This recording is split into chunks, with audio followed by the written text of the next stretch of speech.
Somos un país reprobado en casi todo. Miren ustedes, yo considero que en todo, pero bueno, el artículo publicado por Jesús Cantú en Proceso dice que en casi todo. En los últimos 10 meses, informes y visitas de organismos internacionales y organizaciones de la sociedad civil desnudaron las enormes carencias mexicanas en materia de respeto a los derechos humanos, ejercicio de la libertad de prensa y combate a la corrupción, con lo cual, aunque periódicamente se celebran elecciones que en general los observadores internacionales califican como democráticas, el país incumple con los elementos indispensables para considerarlo de la misma manera. El pasado miércoles 28 de enero se dieron a conocer los reportes de Transparencia Internacional en materia de percepción de corrupción y de Freedom House en materia de libertades, libertad de prensa y libertad en Internet. Todos reprueban a México. De acuerdo con informe de Transparencia Internacional, el país apenas alcanza una calificación de 35 puntos en una escala de 0 a 100, donde 0 significa altamente corrupto y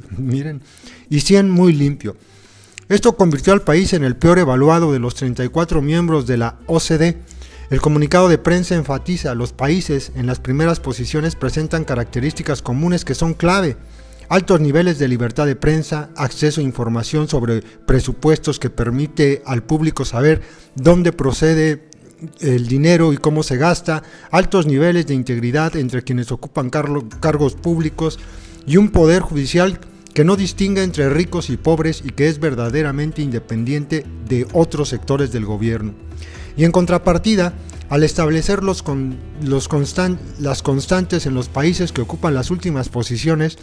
además de las guerras y conflictos, se caracterizan por su gobernabilidad deficiente, instituciones públicas frágiles, como la policía y el poder judicial,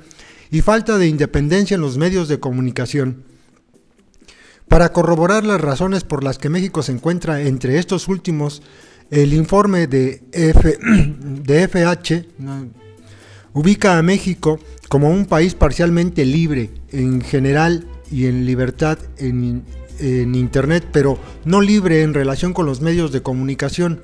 Para respaldar esta calificación en materia de libertad de prensa, se hace referencia al despido de Carmen Aristegui y todo su equipo de MBS Radio tras haber revelado la historia de la Casa Blanca de las Lomas, propiedad de la esposa de Peña Nieto, Angélica Rivera, y desde luego al frecuente asesinato de periodistas, especialmente aquellos que investigan temas políticos, de tráfico de drogas y corrupción oficial. Sin embargo, previamente habían sido la OEA y la ONU, organismos internacionales de los que México forma parte, y sus convenciones en materia de derechos humanos que fueron firmadas por el Ejecutivo y avaladas por el Senado mexicanos, las que habían emitido informes alarmantes respecto a diversos temas vinculados con estos derechos fundamentales. En marzo del año pasado, Juan Méndez, relator especial de la ONU contra la tortura, presentó ante el Pleno del Consejo de Derechos Humanos de dicha organización el informe de una visita que realizó al país entre el 21 de abril y el 2 de mayo de 2014, y en su primer párrafo señaló: la tortura y los malos tratos durante los momentos que siguen a la detención y antes de la presentación son generalizados en México y ocurren en un contexto de impunidad. Posteriormente, entre el 14 de septiembre y el 2 de octubre del mismo 2015, durante la 30ª sesión ordinaria del Consejo de Derechos Humanos de la ONU, el grupo de trabajo que revisó los avances en la implementación de las recomendaciones que dicha instancia hizo a México en 2011 en cuanto a desapariciones forzadas, avaló la afirmación del comité en la materia respecto a que la información recibida por el comité ilustra un contexto de desapariciones generalizadas en gran parte del territorio del Estado, muchas de las cuales podrían calificarse como desapariciones forzadas.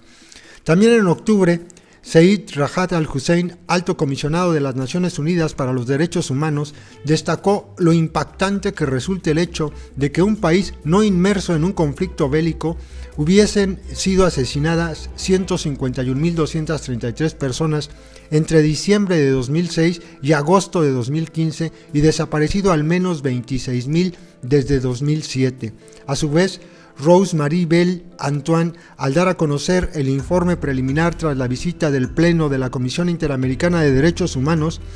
estableció que estos problemas son resultado de una situación estructural que México padece desde hace décadas. Los politólogos identifican 5 dimensiones que cualquier democracia debe cumplir para ser considerada como tal: elección democrática de autoridades, sensibilidad y capacidad de respuesta de estas a las demandas ciudadanas, vigencia del Estado de Derecho, mecanismos eficaces y eficientes en rendición de cuentas y vigencia de los derechos civiles, políticos y sociales. Los informes citados en los párrafos precedentes evidencian que al menos las 3 últimas no rigen en México. Los informes de la OEA y la ONU constatan la ausencia del Estado de Derecho al revelar un índice de impunidad de los casos criminales de 98% y la generalización de las prácticas de la tortura y la desaparición forzada por parte del mismo Estado mexicano. Si a estos documentos se agrega el de FH, queda claro que tampoco se cumple con la vigencia de los derechos civiles, políticos y sociales, y el de Transparencia Internacional revela la inexistencia de la rendición de cuentas en el país, la mala evaluación del desempeño de los partidos políticos en general y la mala calificación de los gobernantes de las distintas instancias en todas las encuestas de opinión pública permiten suponer que tampoco se atiende las demandas ciudadanas. De acuerdo con una encuesta de septiembre de 2015 sobre la confianza en las instituciones realizada por Mitofsky, que ya es mucho decir, los partidos políticos son los peor evaluados con una calificación de 4.9 sobre 10. La encuesta de diciembre del año pasado de Reforma indica que el 58% de los encuestados desaprueban la actuación del presidente mexicano y únicamente 39% la aprueba. Y de los 21 miembros de su gabinete ampliado, únicamente aprobó con apenas 6 puntos sobre 10 el secretario de la Marina. Y eso porque no conocen muchos las marranadas de estos sicarios. Así que en el mejor de los casos, de las 5 dimensiones irreductibles de la democracia, en México únicamente se cumple con la elección democrática de las autoridades. Esta es la realidad de la tambaleante democracia mexicana. Y bueno, con esta parte no coincido porque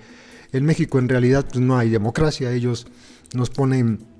a elegir entre gatos negros y blancos y además pues, las elecciones son una farsa, compra de votos. Yo no he sabido, nunca ha habido una elección limpia en México, entonces pues eso de elecciones democráticas tampoco. Así es que estamos reprobados. Esto es la democracia mexicana, reprobada al 100%. Saludos, compas.